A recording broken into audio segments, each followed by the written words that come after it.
Morning.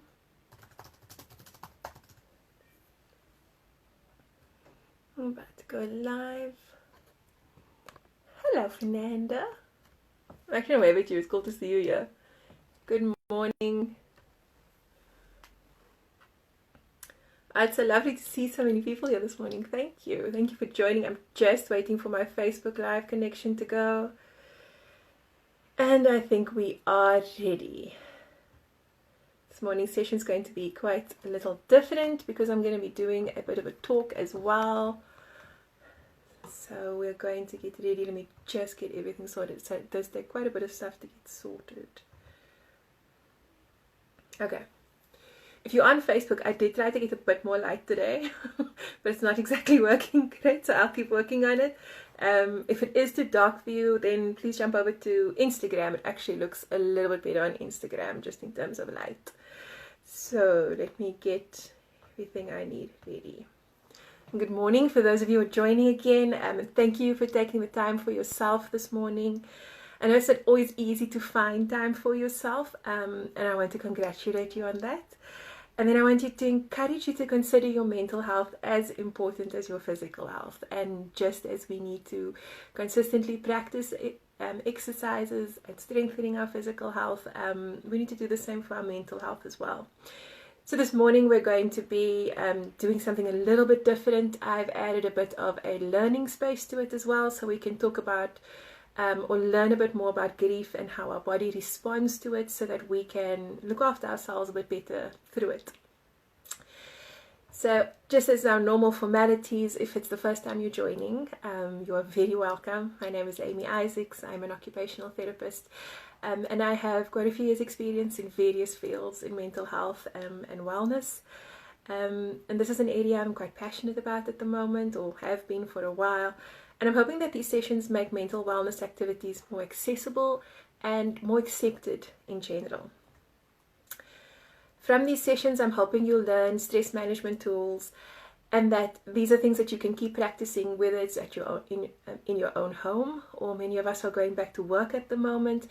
And these sessions are things you can practice whether you are at home, in the car, or even at the office. I must say that while these sessions are therapeutic in nature, please note that they are not therapy. I've not assessed anyone. I'm not giving any treatment guidelines. These are mental health and wellness classes and workshops that give you skills to better manage your stress and anxiety. If you feel you need more help, please contact me and I will direct you to a health professional who can assist you. I'd like to once again mention 2 organizations that are offering free counseling during COVID and lockdown. And these are Hope House Counseling and Cape Town Counseling Hub. You can find them both on Instagram. And they are both donation-based services. So if you can make a donation, that's fantastic, but they will also offer free online support.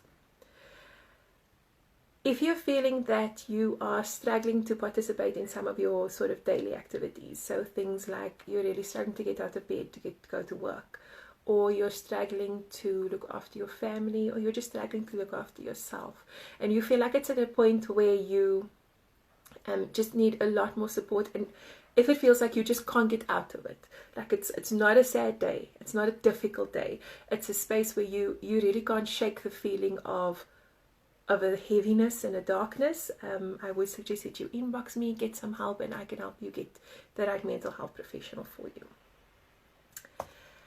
So today's session we're going to be talking about grief, as I said, and this is it's quite a personal topic for me, and it's something I have been experiencing in the last few months, and then in this week as well, unfortunately, and it is for a loss of loved ones. And what is so interesting about these classes is that I can't teach you without practicing, because that doesn't really work.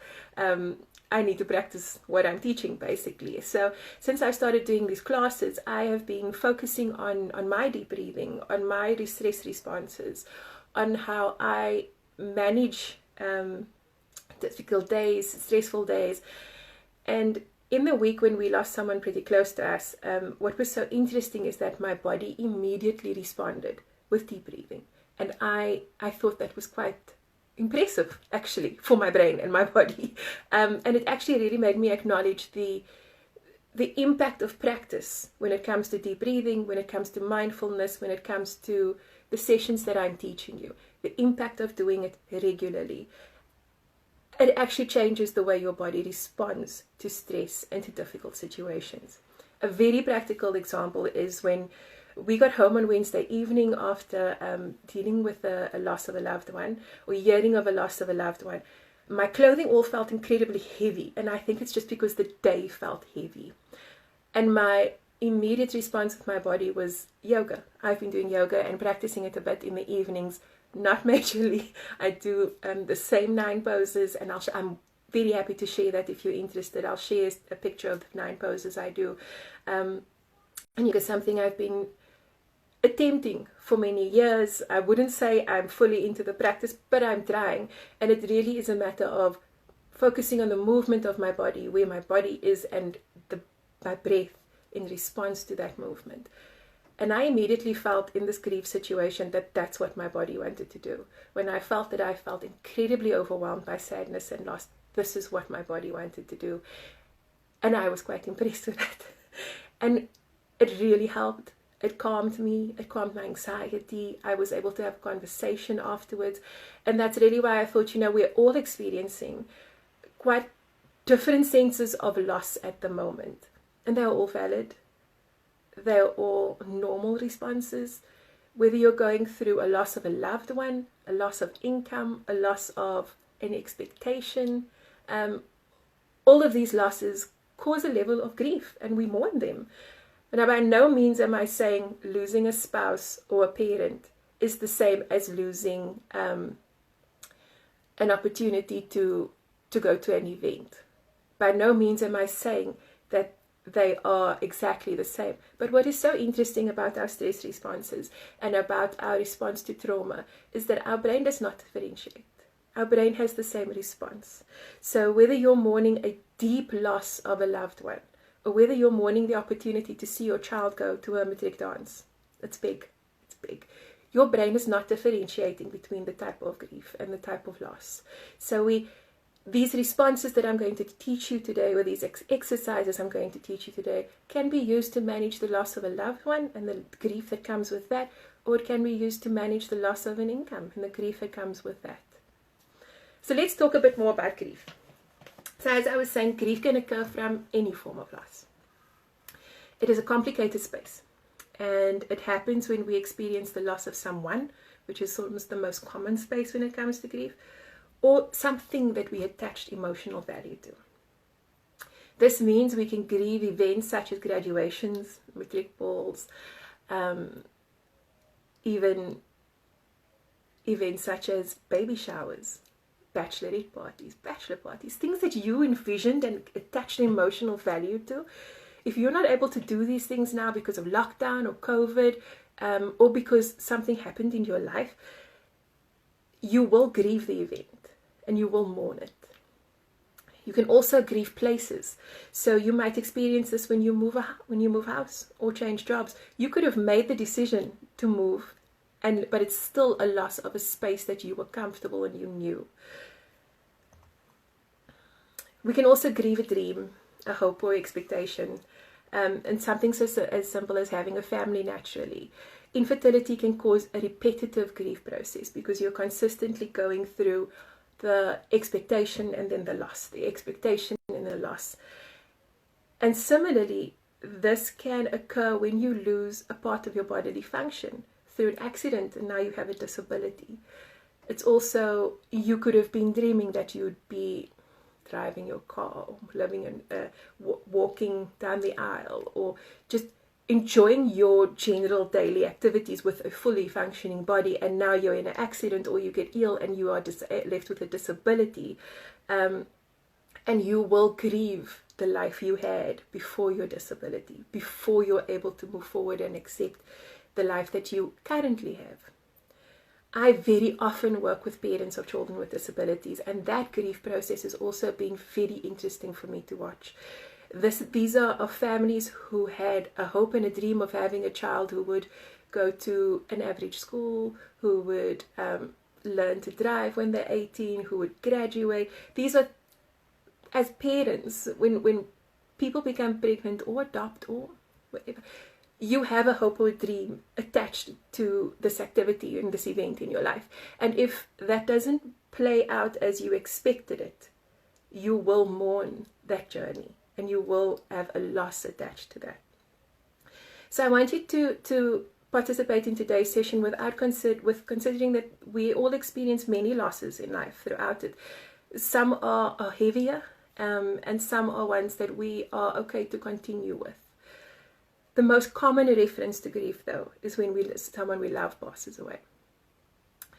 So I want to talk about today is how grief affects your brain, and your body, and how mental health exercises that I teach you can help you look after yourself when you are in mourning. Now, what I'm going to talk about, especially if you're in a space of mourning and it's quite almost fresh, if I could say that, it could be quite a trigger. So in order to prevent or to just assist us with this trigger, I am going to start with a bit of deep breathing now. So where you are, we're just going to take a couple of deep breaths to just center ourselves and ground ourselves. Hopefully you're seated. If you're not and you're not in the mood to be seated, you're okay laying down as well. But if you are seated where you are, find a place that you can put your feet flat on the ground and your hands on your knees. If you can, sit back some against the backrest. I'll stay upright, however you feel comfortable. And I want to focus on the breath of calming breath. So what we're going to do is that we're going to inhale for 5, hold for 5, exhale through our mouths for the count of 5. I'll count. You don't have to focus on the counting. I just want you to focus on your breath. So before we start, I want you to exhale all the breath in your lungs. So really you can push it out through your mouth, and if you want to make a sound, you can do that as well. So let's go. Everything in your lungs, breathe them out. Lovely. That's all that excess air. Let's inhale for 5. 1, 2, 3, 4, 5. We're going to hold it there. Hold for 5. 1, 2, 3, 4, 5, and exhale for 5 through your mouth. 1, 2, 3, 4, 5. I want to do this 3 times. One more time. Inhale for 5. 1, 2, 3, 4, 5. Hold it there, and exhale for 5. 1, 2, 3, 4, 5. Last one. Inhale for 5. 1, 2, 3, 4, 5. And hold. And we're going to exhale for 5. 2, 3, 4, 5. Lovely. So what you've done, remember when we're doing deep breathing, is we're releasing hormones in our brain that actually stop our fight, flight, or freeze response. And I'm going to be talking about that a little bit more now. So let's talk about grief and its entirety. Now, I can't talk about teach you about grief in 15, 20 minutes. So I'm really focusing on what it does to your brain and how mindfulness and deep breathing can assist you. It's a very big topic, and there are multiple layers. So I want to encourage you to do some more research if it's something that you're really struggling with. You can read up about it, watch some YouTube videos. I learned quite a bit in watching YouTube videos. And if you find that your grief is overwhelming, remember the services I spoke about earlier. But I'll also talk to you about the type of professionals that can help you. And again, if at any point you're feeling very overwhelmed, please inbox me. I've had some lovely conversations with people in my inboxes just in terms of how you can get the support you need. I do have a full-time job, so I might not reply to you immediately, but I will assist you in getting the help that you need. So what do we know about grief? So as I spoke about, we know we experience grief when we experience a loss. And there are stages to grief, and I remember learning this at varsity, that there are 5 stages to grief, and I remember learning it as DABDA, study methods. So let me take you through all the levels of all the stages of grief. Firstly, there's denial, and denial is the space of when you initially hear of this grief, of this loss. it's very hard for our brains to comprehend, especially if it's a loss of someone that was very close to us. And especially if it was a sudden loss, you might find that you take quite a bit of time to actually just accept that actually this person is no longer with us. The next stage is anger, and that can come from whether it was a sudden loss, whether it was a violent loss. Unfortunately, we have to acknowledge the space that we're in at the moment, and with gender-based violence and just with violence in general in our lives, we could find that you were actually very angry towards this loss. The same thing could happen with sudden deaths such as motor vehicle accidents, drownings, just general accidents. You could find that you were actually very angry towards the fact that this person was taken from you. Then people move into the space of bargaining, and this could be a space of, even if you're losing something that's you used to, like your job, if you've got a letter that retrenchments are happening soon, you could find that you've gone through denial, you've gone through anger, now you're going through bargaining of like, okay, I'll be the greatest employee. I just really need to keep my job. Like, you start bargaining, you're believing in a higher power. That's who you're speaking to. If you could bring this person back to me, I will be a nicer person. If you could bring this person back to me, I'll treat everybody nicer. So you start bargaining and almost going in the space of, if this could just happen again, or if this loss was no longer here, what can I do to not make it so hard? Following that stage is a stage of depression, which is just a stage of deep sadness and a heaviness towards the loss. And most people stay in the space of this heaviness for the longer period in terms of the stages. And that's followed by acceptance. I mean, you've accepted that this person is no longer here. You've accepted that they're no longer in your life.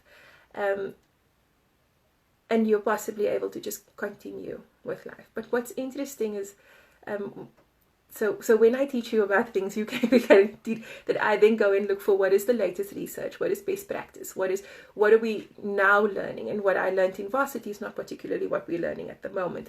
And what we're learning at the moment is that grief is not a linear process. You don't go from denial to anger to bargaining, depression. You move through the stages, but you can actually go back and bounce in between other stages. So I almost want you to envision a pinball machine, that you could be in a space of depression and sadness about this loss, but something can trigger you that actually now you're just really angry about this loss. And that could possibly happen when you have another major life event. And this person is not there to celebrate. This person is the only person you want to call when something happens, but they're not there. So the anger could come back. The bargaining could come back. If I could just make a phone call and tell them that things are going okay. If I could just hear their advice one more time. So what's interesting about grief is that we move through these stages depending on what's going on in our lives. We could also stay in some stages a lot longer than we'd stay in other stages. So you could have found that denial was not somewhere you stayed in quickly. It could have been someone who was ill for a long time and you were expecting their death. But it does not mean that you're not going to be angry about their death. It does not mean that you're not going to be very sad and almost go through depression about it. So we could stay in different stages a lot longer. So what I'm going to do when I'm done with the session is put on some posts on my Instagram and Facebook page on some of the research I found on how we move through the stages and what stages we either stay on or pass through a little faster and why these things happen. So what does grief do to the brain? Now, initially grief is a stressor on the brain. And when we hear of the loss at first, our brain releases hormones that release cortisol, which is our stress hormone. And our brain's then going to the fight, flight, or freeze response.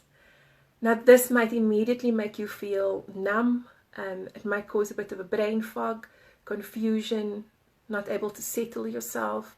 You might find that you're not able to understand what's going on around you. And these are all caused by the amount of cortisol and the stress in your brain. And it really is your brain going into fight, flight, or freeze. I experienced this week, which I thought was so interesting. And that somebody immediately asked me to do something, and because it was something I'd often do, I started, but I couldn't actively participate in what they were asking me. Let me be more specific about this. My husband's family is Afrikaans. And They asked me to adjust a bed. It was the person who passed away she was ill for a while. She was in a hospital bed. They asked me to adjust the bed, but in Afrikaans. My Afrikaans is absolutely fine. I completely understand it. I might not particularly always speak it, but I fully understand it. But I could not understand what they were asking me to do. And that was really my brain's freeze response. My brain went into I don't understand what you're asking me to do. I also then took a moment, did some deep breathing, got some clarity, and was able to assist with what was necessary. But I was really surprised by that. And something that you do so naturally, so regularly, but because of the level of stress on your brain actually goes, no, I can't do that right now. It chooses where it wants to participate really. So immediately it also triggers our ability to reason through our emotions. So you might find that in the initial stages of grief, you're a lot more irritable. And things that would normally you'd brush past and be fine with are actually things that can become really frustrating and make you very angry very quickly. This is normal during a grief stage. Absolutely normal for you to be irritable, for you to be annoyed, for you to get angry quickly. And very often this is why when we're supporting somebody through grief, we try to take away those small stresses. We try to support people by making the phone calls, by arranging things, by ensuring they have food, because we're trying to take away those small stresses so that they can process their grief on their own or in their own way. So unlike other stress, which is just sort of a short burst and goes away, grief is persistent over time. So it causes a longer stress response. And what this does is that it can actually affect our immune system. So you might find that over a longer period, you're actually feeling a lot more run down and you could get sick quickly. And this is often why people who are grieving quite deeply for a deep loss, so for example, a loss of a spouse, a loss of a parent, a loss of a child, you could find that people who are grieving so deeply, this is often why they get very ill after this loss, and this is often why we find that a few months after a spouse passes, the other spouse passes away, unfortunately, especially in older people who have a weaker immune system. And this is also completely normal. It's the response that stress and loss has on our bodies and on our brains. So I want to encourage you to not be too hard on yourself when you are going through the grief process. It's not something you can immediately control. But what you can control is your response or how you manage yourself through the process. And we really need to look at how we care for ourselves when we're grieving and mourning and through loss. And in this time of lockdown and COVID, and when people have lost so much, and it might not be just a tangible loss of income or an event, but it could just be a loss of connection. It could just be a loss of spending time with people. It could be a loss of traveling. You could have had plans to go somewhere. Again, if you attached an emotional value to something and you're not able to either participate in it or manage it or enjoy it for reasons that are out of your control, you will experience a grief process. So what can you do to help your grieving process? Firstly, you have to go through the process. It's a healthy process. It is a process we were designed to go through. It is not something that we can just skip. And unfortunately, many people try to. Many people try to brush it aside, and we try to busy ourselves with so many things that we really try to not work through our grief process. And if you have tried that, you will know that it's not really possible. What you will then find is that you become quite ill. You will find that you become quite irritable and angry over time, and that's because you haven't allowed yourself to go through the process of grief. You've tried to brush it aside. But remember, things are happening in your body that are not just attached to losing the person. You are actually having biological and physiological responses in your body.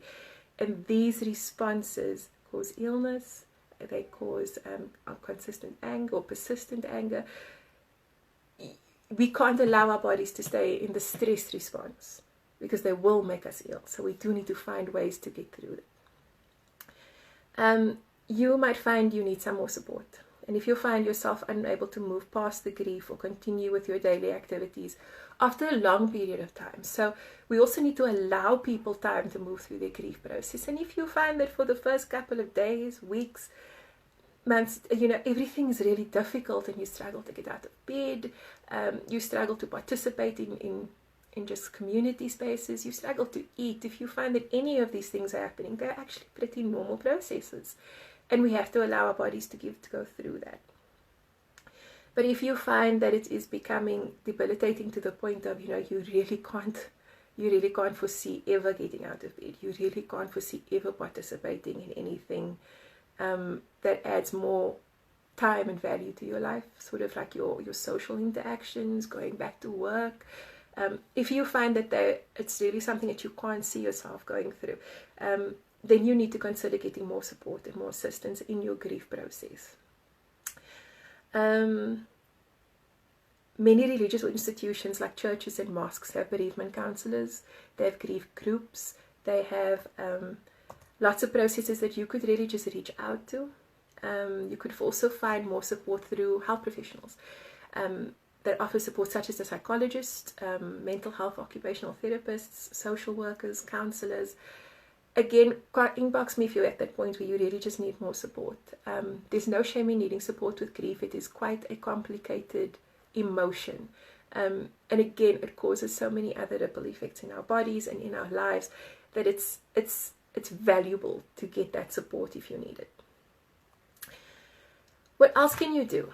And what's really important is remembering the person that you've lost, and acknowledging it, saying thank you to the person and the impact they had on your life. Talking about them often is very helpful. This is also why grief counseling is helpful, because often people going through a grief process feel that they become a burden to somebody, so they don't want to talk about the person they lost. But it's very helpful to talk about. It's very helpful to talk about the good times. You could find that actually the person you lost is someone that you had unresolved issues with, and you need to deal with those unresolved issues. So you need to talk to somebody about how you move past that anger when you can't confront somebody, or you can't have a conversation with the person that's gone. So you need to find a way to relieve that anger, irritability, frustration, or even if there's something joyful that you wanted to tell them. Looking at photos, videos is helpful. Anything to help keep the memory alive with them. Writing is a very therapeutic space in terms of managing your grief and loss. Write a letter to the person that you lost. Tell them everything that you wanted to in that letter. You could keep the letter if you want to refer back to it when you need to. You could burn the letter if it's something that you just want to let go of. Something you just wanted to get off your chest and let go of. So I wanted to encourage you to do some more research in terms of what else you can do to help you through your grief process. Again, I had 30 minutes with you. That's basically gone. So I am going to try and move into our mindfulness just so that you do. I can't leave you with just the information. I have to take you through a breathing process. And if you unfortunately have to leave, this will be recorded on my IGTV so that you can come back to it a little later on.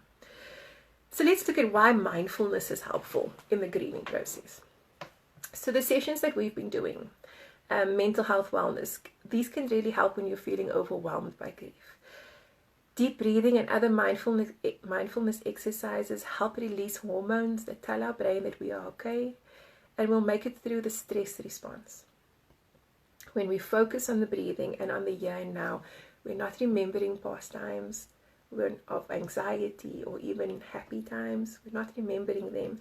We're not worrying about the future. So we're not thinking about how are we going to go on without this person. We're simply focused on the here and now. And when you're focused on the here and now, it allows your body and your brain to just process the hormones and the stress response. What we're going to do now in the breathing and the progressive muscle relaxation that I'm going to take you through in a couple of minutes is also something that can be done anyway. So you might find that, and this is the thing about grief can knock you at any stage, and it can come back, and it can really surprise you when it comes back. You could hear a song on the radio and you will suddenly have all those emotions of grief again. You could watch an ad on YouTube or on TV, and something in a connection in that ad with people could actually make you remember your person and take you through that entire grief response again. So grief doesn't go away. It stays with us, and we will remember people longer. We will want to interact, remember them. So if we have skills like what I'm going to teach you now, it's a matter of we're going, I know I miss them. I know this grief feels heavy, but I can control my breathing. I can do a mindfulness exercise. I can bring myself back to the here and now. And what that's going to do is allow you to just continue with your day. Again, I'm not trying to make you not go through the grief process. It's not possible to not go through the grief process. But I am trying to give you tools that make it a little bit easier. Okay, so what we're going to do this morning, again, I'm not taking your grief away, but giving you a tool to make it easier. So I'm going to do a bit of deep breathing with you right now, and then we're going to go into some progressive muscle relaxation. So we've done this before, which is also why I'm doing it again. You will find that I'm going to start doing the same types of exercises. They will be a little different, but it's important for us to practice. So I've been teaching you different exercises, but we're going to start being a bit more repetitive in practicing them. So we're going to do a bit of deep breathing. And I just need to change my script. Give me a second. Right, so where you are right now, this you can also do lying down. I want you to find a very comfortable position. Feet flat on the ground. And place your hands on your knees if you are seated. If you are laying down, uncross your legs, hands on your sides, and let your palms face up. Let's start with some deep breathing. Exhale all the air in your lungs. You can make a sound if you like. Nice big. Lovely. Find another nice comfortable space. You can close your eyes. You don't need to see me when we do this, so you can close your eyes. Begin by taking a deep breath and noticing the feeling of air filling your lungs. And let's just hold this breath for a few seconds. So let's go. Deep breath. Inhale through your nose. Just hold it there for a few seconds, and we're going to exhale. As you exhale, notice the tension leaving your body. Another deep breath. Inhale. Hold that, and hold it for the count of 5 if you like. If counting works for you, that's fantastic. Go ahead and count. And release that air slowly. And even slower now, take another deep breath slowly. Fill your lungs, hold that air. And as you release that breath, imagine the feeling of tension leaving your body. Let's move our attention to your feet. I want you to begin by tensing your feet, so really just curl your toes. Make almost a bit of a tight fist with your toes and the arch of your foot. Notice this tension. Feel that tension in your feet. Take a deep breath in. And as you exhale, release the tension in your feet. And now notice the feeling of relaxation in your feet. We're going to begin focusing on our lower legs now. Tense the muscles in your calves. Hold them tightly. Pay attention to the feeling of that tension. Holding the breath. And exhale and release that tension. Again, notice the feeling of relaxation in your lower legs and feet. And remember to continue taking deep breaths. Next, we're going to tense the muscles of our upper leg and our pelvis. You can do this by tightly squeezing your thighs together. And make sure you feel the tension without going to a point of strain. Only go as far as is comfortable for you. We're not trying to hurt our muscles, we're just trying to squeeze them together. Notice the feeling of tension in those muscles. You're pulling them quite tightly. Release, exhale. And feel that tension leave your muscles. We're now going to bring our attention to your stomach and our chest. And you can do this by sucking in your stomach, by squeezing harder and holding the tension. Let's hold it a little bit longer.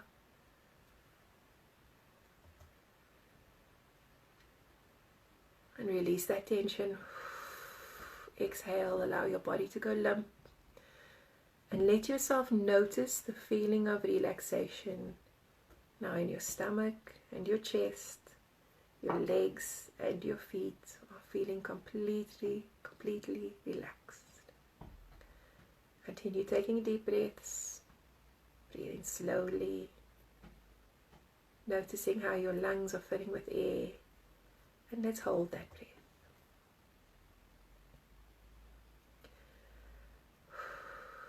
Release the air slowly, feel it leaving your lungs.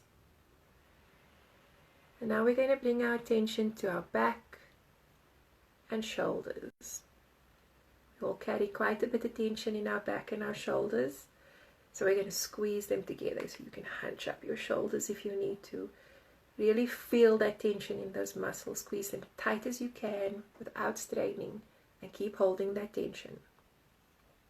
We're going to hold it for a couple of seconds. Remember to breathe. Deep breath in. Release that tension from your back. Feel the tension slowly leaving your back and the new feeling of relaxation in your back and your shoulders. Roll them if you need to. And notice how different your body feels when you allow it to relax. Let's move up to our arms and our hands. I want you to tense them, squeeze those muscles in your arms and your hands. You can make a fist and squeeze all the way up your arms if you need to. Tight fist, hold it, inhale. Hold that breath while you hold that tightness.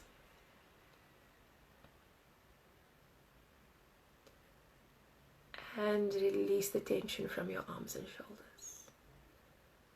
Notice the feeling of relaxation in your fingers, in your hands, in your arms and shoulders.